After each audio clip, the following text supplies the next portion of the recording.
Bang, gini, IKN ini kan dibangun sebagai sebuah kota dunia gitu ya kan, Harapannya, harapannya. Bagaimana memadukan cita-citanya. konsep itu, konsep yang ada sekarang agar kemudian di masa mendatang masih tetap menjadi sebuah kota dunia gitu, tumbuhnya gitu loh.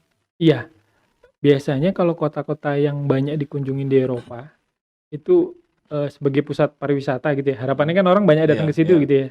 Jadi sebagai kota pariwisata basisnya gitu.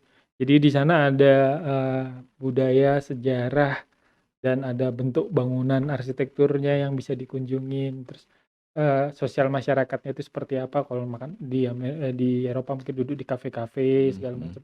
Itu kan yang sebenarnya Iya, didatengin nih iya. gitu ya. Harapannya orang datang ke IKN juga punya local wisdom juga Heeh, gitu ya. heeh, heeh. Nggak cuman melihat, "Oh itu bangunan gedungnya Mhm, ada ini tuh, ada solar panelnya aja tuh," gitu kan.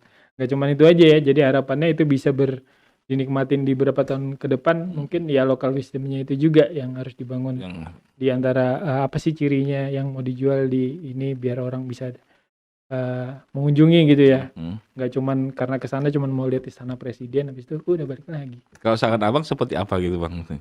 Ya itu local wisdom ya.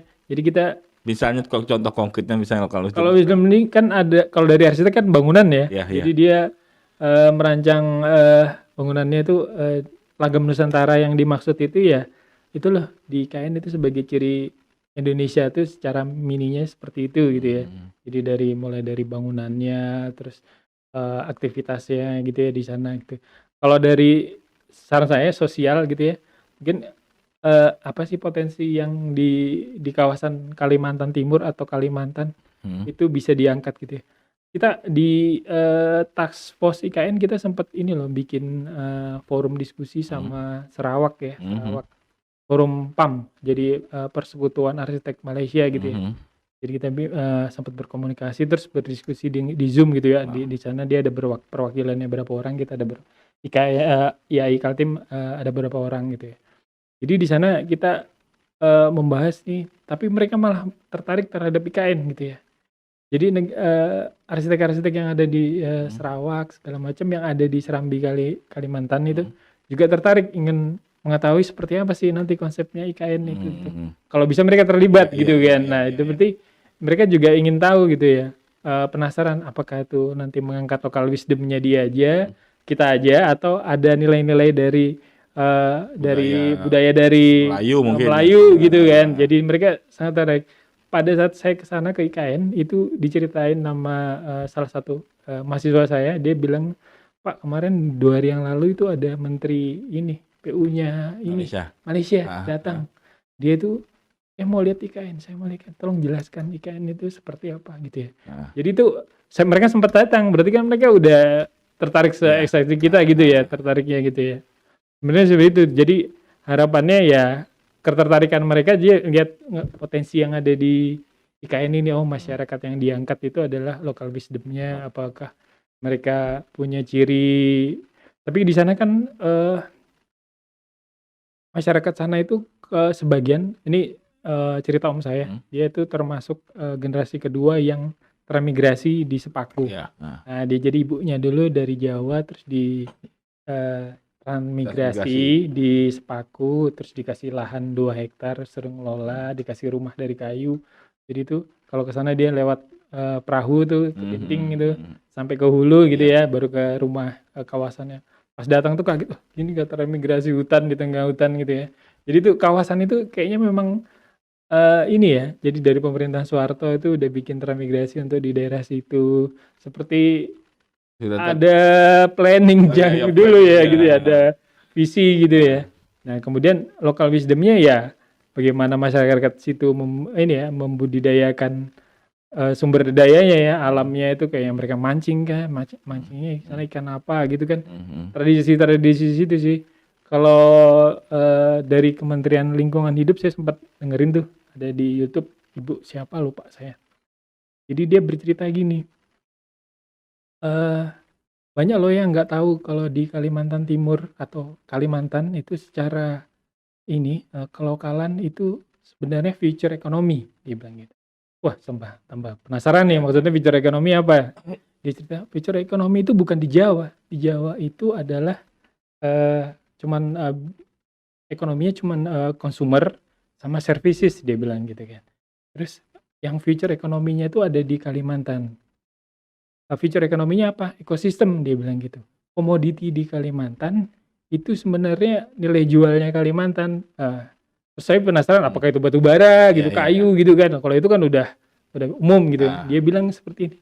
Jadi di Kalimantan itu ada fauna gitu ya, kayak tanaman-tanaman yang bisa menjadi obat gitu kan.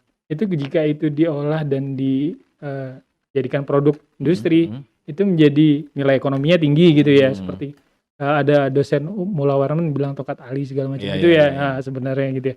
Terus dia bilang ada juga ikan-ikan yang bisa diekstrak dan diambil mineralnya untuk dikonsumsi sebagai alat kecantikan segala macam. Jadi sebenarnya future ekonomi itu ada di Kalimantan gitu ya, dengan segala macam bagaimana penduduknya itu mengolah dari bahan-bahan asli yang ada di Kalimantan dan bisa menjadi suatu produk yang untuk mengobati mereka. Artinya hal-hal sekecil itu bisa menjadi sebuah keunggulan tersendiri Iya. bagi IKN. Jadi Bagi kalau keberadaan misalnya IKN dong. contohnya kalau di IKN misalnya di daerah sana Ah. gitu, masyarakatnya ada yang mengolah tongkat tali, itu gimana itu? Datang yuk ke sana, gimana kita lihat itu cara ini ya barangnya apa segala macam gitu. Bentuknya seperti apa Iya, gitu iya, kan, iya, iya. tanaman aslinya seperti apa gitu ya. Sebenarnya itu sih local wisdom kalau yang saya tahu ya, yang bisa dijual gitu ya. Oke. Bang, terus begini, salah satu yang menjadi perhatian di IKN adalah masalah infrastruktur ya kan. Nah, apakah infrastruktur seperti apa yang dirasa perlu dibangun untuk pembangunan berkelanjutan ini Bang di IKN? Infrastruktur yang gimana itu udah banyak ya dikaji ya. Di IKN ini satu-satunya kota yang ininya banyak ya, kajiannya itu udah banyak sekali gitu ya. Peraturannya juga udah banyak sekali gitu ya. Jadi udah banyak concern di situ. Jadi dia yang berkelanjutan yang di situ dijelaskan itu kan ya infrastruktur yang ramah energi, ramah masyarakat gitu ya. Terus kemudian layak huni segala macam. Itu sebenarnya udah dipikirkan gitu ya. Cuman hanya implementasinya aja yang perlu kita awasi. Mungkin dari Task Force IAI juga mungkin membuat tulisan-tulisan itu sebenarnya untuk concernnya ke sana gitu ya. Iya. Ini ada cita-cita ini udah ada undang-undangnya tuh dia bikin berkelanjutan seperti penggunaan energi dan perancangan bangunannya seperti ini. Tapi kok ini misalnya gitu. Nanti mungkin dari IAI mungkin kita bikin tulisan-tulisan seperti itu ya, publikasi seperti itu ya. Seperti apa sih Bang? Ini maksudnya Abang bicara dari kacamata arsitek, seperti apa sih posisi arsitek bisa dalam pembangunan berkelanjutan di IKN ini nanti? Kalau dari IAI kan kita ini ya konsepnya kayak bangunan ya, yang green building segala macam itu ya. Jadi harapannya nggak cuman bangunan pemerintah gitu, tapi bangunan dari nanti infrastruktur ke perekonomian dari masyarakat.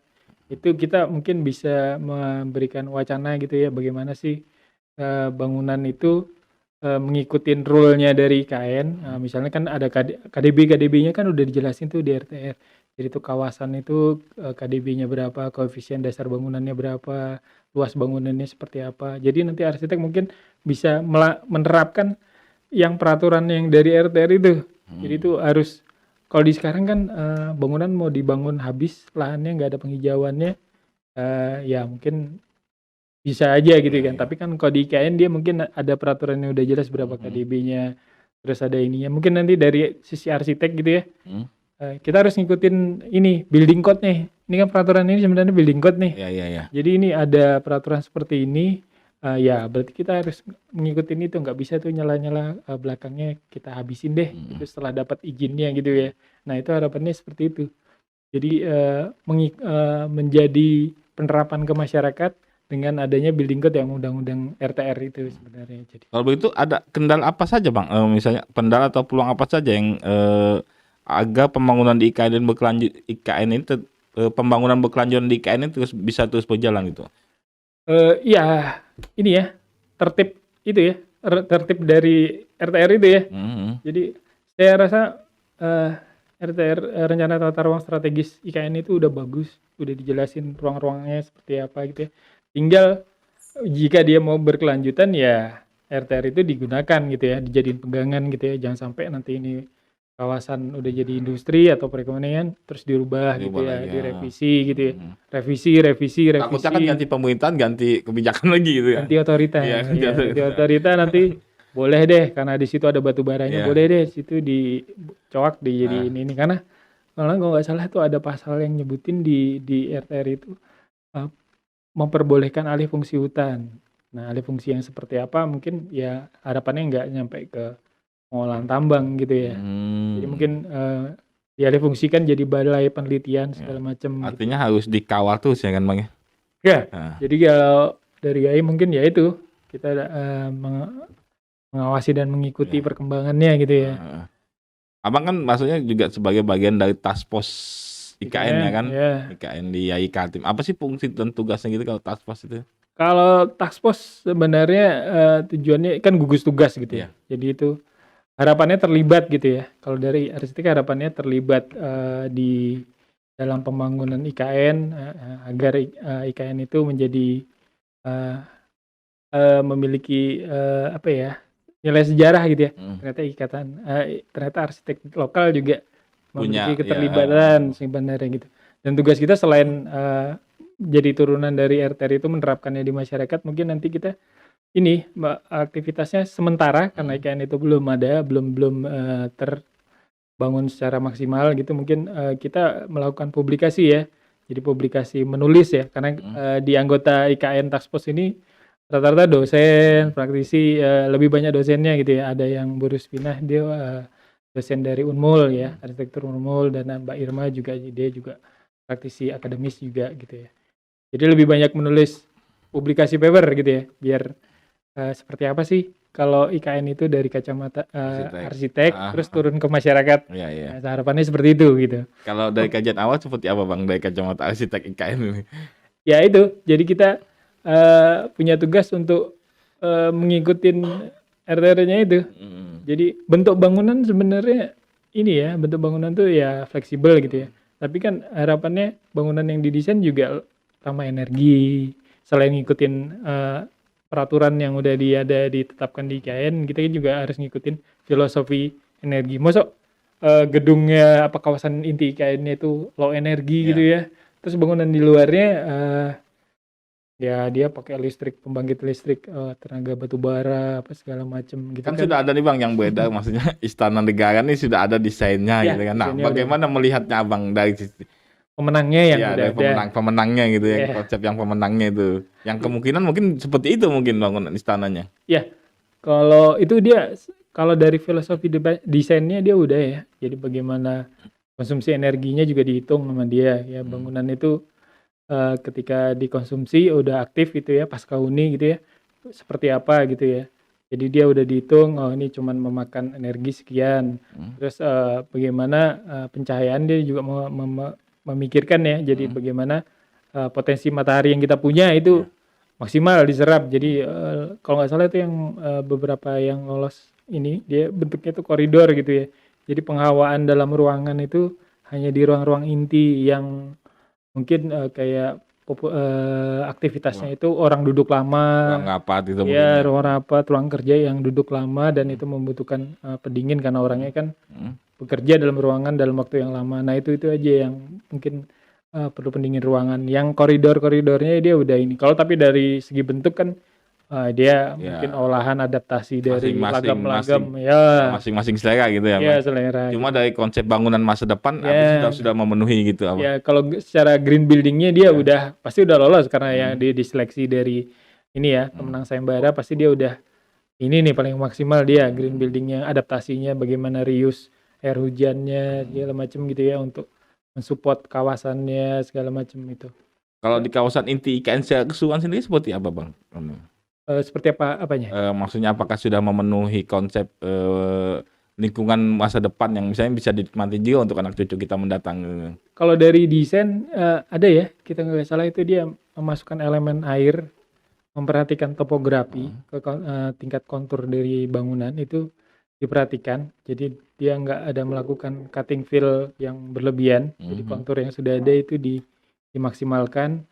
Kemudian ada jalan-jalan yang mengikuti kontur segala macam itu sebenarnya itu udah baik ya. Jadi lahan itu selama nggak dikupas dan nggak di cutting fill, itu berarti kan dia masih posisi yang lama, cuman dia cuman memanfaatkan yang bener-bener dia pakai Iya. gitu ya. Jadi kalau jalan mungkin nggak dipapas gunungnya terus dia lewat gitu ya.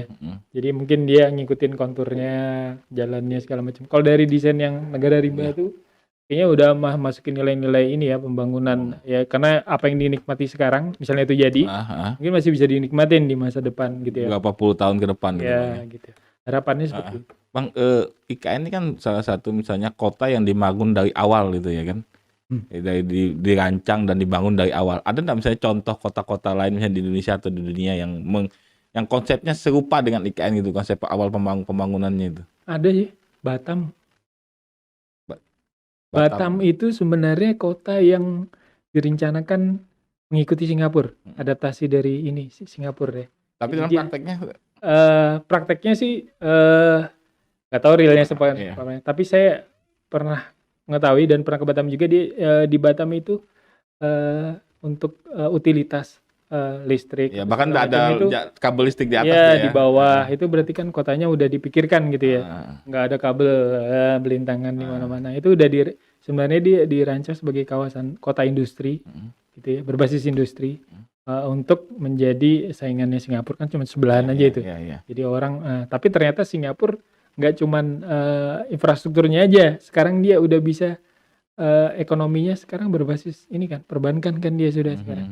Jadi transaksi digital segala macam. Nah, mungkin Batam sedikit ini ya kurang ya, karena kemarin kan dia bangunnya infrastruktur ya, menyaingin mungkin pelabuhannya segala macam. Nah, sekarang Singapura udah maju lagi, dia transaksi untuk ekonomi uang gitu ya. Jadi dia perputaran uangnya sekarang yang dikelola harus lewat Singapura segala macam gitu. Bahkan kita transaksi kayak IPO segala macam kan di Singapura segala macam gitu ya. Kalau ibu kota di dunia yang bisa menjadi pencontohan dari IKN, Bang, secara real misalnya seperti Kalau apa? pendapat saya, ya. Terus saya senang Copenhagen ya. Copenhagen. Walaupun saya belum pernah ke sana ya. Tapi dia di sana ada arsitek senior ya. Di Copenhagen tuh namanya Jan Gehl. Jadi dia itu pertama dia arsitek, terus dia punya pemikiran bagaimana sih ini Copenhagen menjadi kota yang layak huni gitu ya. Jadi berorientasinya itu transportasinya udah beda gitu ya. Itu dari tahun 1700-1800-an mungkin, Bang, ya? Dirancang. Ya, kota itu kan di sana Eropa tuh kan tumbuhnya nggak ini ya, nggak bangunan lama terus dibongkar terus dibangun baru, nggak. Jadi dia udah turunan dari berapa ratus tahun yang lalu gitu ya. Tapi mungkin karena udah aktivitas transportasi mobil-mobil jadi nggak cocok lagi gitu ya. Jadi Jan Gehl itu membuat master plan gitu ya, mengajukan penawaran-penawaran bagaimana kalau kawasan distrik ini tidak boleh ada mobil, dan distrik ini hanya boleh mobil satu jalur, terus ada BRV ya, jadi bagaimana transportasi umumnya segala macam, tram segala macam gitu ya, dan spot-spot publiknya dibuka gitu ya. Jadi misalnya ini ada simpul dari ruas jalan, itu cuman ditutup klasternya, terus dia dibikin itu semua kawasan untuk berjalan kaki. Dan itu ternyata ini membuat Copenhagen itu menjadi kota layak huni karena masyarakatnya jadi sehat. Jadi dia jalan kaki ke sana. Tapi dia nggak butuh mobil lagi. Jadi memang sih banyak industri yang terefek ya kalau orang nggak beli mobil. Jadi dia orang jalan kaki ke sana, lansia segala macam, saya mau ke kota. Terus dia mau belanja tuh ya jalan-jalan. Jadi kotanya tumbuh. Jadi masyarakatnya nggak main Instagram mungkin ya. Masyarakatnya jadi ngobrol gitu. Mungkin turis aja yang main Instagram yang sana ya. Iya, yang foto-foto mungkin Instagram, tapi masyarakatnya duduk di sana ngobrol gitu ya, ngobrol. Jadi kotanya hidup gitu ya. Jangan sampai kita bangun kotanya canggih, tapi pasca huninya masyarakatnya individualis gitu kan, kita nggak mengharapkan gitu kan. Itu hilang lokalisme Indonesianya kan. Kayak ya ibaratnya itu kayak ke Jogja gitu kan. Jadi aura publiknya itu nyala gitu ya, orang mau jalan ke sana, sepedaan ke sana gitu ya. Jadi sesuai misalnya dengan karakteristik masyarakat Indonesia juga gitu. Masyarakat Indonesia kan sebenarnya, makanya jalan-jalan di Indonesia itu kan nggak besar. Nggak kayak di Amerika itu ada 5 jalur, 8 jalur gitu ya. Karena di Amerika itu ternyata dibangun karena berorientasi pada revolusi industri. Jadi di sana tuh udah ada kereta kuda. Di Indonesia kan belum ada mungkin ya. Jadi kereta kuda itu udah banyak. Jadi pengusaha-pengusaha itu pada naik kereta kuda, jadi kotanya dirancang agak lebar, Ya, daerah ya. kata kotanya. Ah. Nah, kalau Indonesia tuh mirip Jepang. Jepang itu berbasis ini kan, orang naik kuda sama jalan kaki. Jadi mereka nggak ada kereta tuh nggak ada, karena dia kan negara tertutup dulu ya. Tertutup ya. Jadi Indonesia tuh mirip Jepang. Jadi kotanya itu gang-gang gitu kan. Kalau Jalannya agak lihatnya kecil gitu kecil-kecil ya. gitu Jalan kan. utama juga kecil ya. Iya, yang kecil-kecil. Tapi di Jepang kan dibatasi ya. Iya. Memiliki mobil itu susah, memiliki SIM itu susah. Kalau di Indonesia kan Iya. Mungkin jalanan agak kecil itu dibangun supaya ketika naik motor bisa sambil ngobrol gitu berdua gitu, Bang. biar nggak berpapasan gitu. Nggak tahu di sana ada polisi tidur apa enggak. Bang, soal pembangunan berkelanjutan kita juga bicara soal potensi bencana yang mungkin bakal terjadi di IKN gitu kan, ya kan. Ya. Nah, apakah sudah pembangunan IKN yang dibangun sekarang sudah merefleksikan dan memikirkan hal tersebut gitu, Bang? Bencana ada ya. Hmm. Di RTR juga disebutkan ya kawasan mana yang berpotensi bencana gitu ya. Dan alih fungsi lahan itu kan selalu ini ya, kalau secara teori alih fungsi lahan itu selalu memiliki dampak ya. Entah itu dampaknya sekarang atau di masa depan gitu ya. Ketika itu kawasan mangrove dialih fungsi mungkin sekarang aman aja. Tapi mungkin nanti ketika di periode hujan badai gitu. Kita nggak tahu kondisi cuaca kan masih makin berubah cuaca dunia. Kalau climate change kan udah masuk di itu di 17 tujuan pembangunan berkelanjutan. Bagaimana climate change itu juga harus diperhatikan. Jangan kota yang dibangun itu nggak tahu tuh kalau ada banjir besar, hujan gede apa ini ternyata dia meluap ke ini segala macam. Itu sih Mas. Berarti harus dipertimbangkan juga bagaimana membangun sebuah kawasan gitu loh, Bang. Ya, jadi yang nilai mahal itu kan tanah ya sebenarnya. Jadi tanah itu kan yang hak aksesnya terbatas ya. Yang memilikinya sumber dayanya terbatas itu kan tanah gitu ya. Jadi itu ketika itu dialih fungsikan biasanya itu pasti ada dampaknya gitu ya. Nah itu yang kalau dampaknya bisa diminimalisir segala macam itu sih sebenarnya antisipasi seperti itu. Kita bicara soal ibu kota, kita tidak hanya bicara soal kawasan inti IKN, tapi ada juga daerah-daerah sekitarnya yang bisa kita sebut sebagai beranda IKN gitu ya kan, Bang. Nah, bagaimana seharusnya sikap pemerintah di daerah beranda IKN ini agar di berapa puluh tahun ke depan ini wilayahnya tidak tertinggal dengan IKN. Misalnya IKN ini sudah bagus ini dibangun dengan konsep berkelanjutan ya kan. Tapi bagaimana kemudian daerah-daerah beranda di seputar IKN-nya sendiri gitu? Ini ya bahasanya Ketua IAI ya. Berandanya IKN ya kan? Balikpapan, Samarinda dan Penajam dan Kutai gitu. Kalau itu mungkin nggak berani jawab saya. Sebenarnya itu sih tinggal komunikasi ya. Jadi otorita IKN segala macam dengan pemerintah daerah. Walaupun sekarang RTR yang ada di terbit yang di nomor 64 tahun 2022 itu dia memiliki ini kemampuan untuk overlay. Jadi di situ disebutkan di pasal berapa jadi kawasan yang RTR IKN strategis IKN itu kan akan menyentuh ke RTR-nya Samarinda, Kutai, Balikpapan, Penajam gitu. Dan RTR yang dirancang itu ketika menindis atau ya ini RTR-nya Balikpapan terus ditindis itu di RTR itu dijelaskan bahwa RTR yang Balikpapan ini tidak diakui. Jadi yang diakui adalah IKN. Karena secara nasional. Nah, yaitu kemampuan kelebihan dari RTR-nya IKN gitu ya. Jadi dia bisa menghapus fungsi tata ruangnya wilayah di sekitarnya gitu ya. Nah, harapannya ketika dia menindis dan itu membuat suatu kebijakan kawasan yang menjadi komersial gitu. Harapannya itu menunjang ke kota yang ini ya. Kalau kayak Balikpapan itu kan tolnya mungkin tembus ke IKN gitu ya. Nah, itu kan dampak positif sebenarnya ya. Jadi kawasan IKN itu memberikan dampak positif infrastruktur. Nah, tapi yang perlu diperhatikan ya sosialnya juga harus berdampak ya. Jangan cuma dibikinkan jalan, tapi di sana orang nggak bisa buka lahan atau menjadikan pusat ekonomi aktivitasnya malah terganggu. Ya, orang nggak bisa bikin pusat ekonomi di simpulnya pintu masuknya IKN itu gitu ya. Nggak boleh di sana itu industri kawasan Karyango dan hutan lindung, jadi nggak boleh masuk. Nah itu kan sosial budaya dan ekonominya masyarakatnya jadi nggak dapet kan, cuma dapet jalan aja. Ibaratnya. Artinya harus ada perubahan rencana tata ruang juga dari daerah-daerah penyangga adaptasi IKN. Sebenarnya adaptasi ya. Jadi setelah muncul RTR-nya itu kalau kita baca jadi dia udah dibikin gini nih. Oh, di sebelah situ tuh RTR-nya bakal jadi kawasan ekonomi gitu ya. Nah, mungkin adaptasinya kalau yang sebelumnya ini adaptasi mangrove misalnya gitu. Udah tuh kita rubah juga sebagai ekonomi jadi berdampingan gitu kan. Jadi misalnya nanti pembangunan di situ jadi ekonomi, ya RTR-nya ke kota Balikpapan mungkin jadi ekonomi juga gitu kan. Jadi sinkron gitu kan. Berarti harus ada yang sedikit dikorbankan misalnya gitu Bang. Iya, sebenarnya dikorbankannya harus tukar guling ya. Ketika itu kawasan RTH gitu. Kalau RTH kota kan kalau nggak salah 30%. 30%. Nah, ketika itu dibuka gitu ya, harus ada gantinya dong gitu ya. Karena lahan kan sedikit gitu ya. Iya. Siap. Bang, terakhir Bang mungkin closing statement harapan Abang di balik pembangunan IKN yang terutama berkaitan dengan pembangunan berkelanjutan. Harapan ya? Iya. Kalau dari perspektif arsitek gitu ya. Perspektif arsitek mungkin ini ya. Implementasi dari tata ruang itu ya.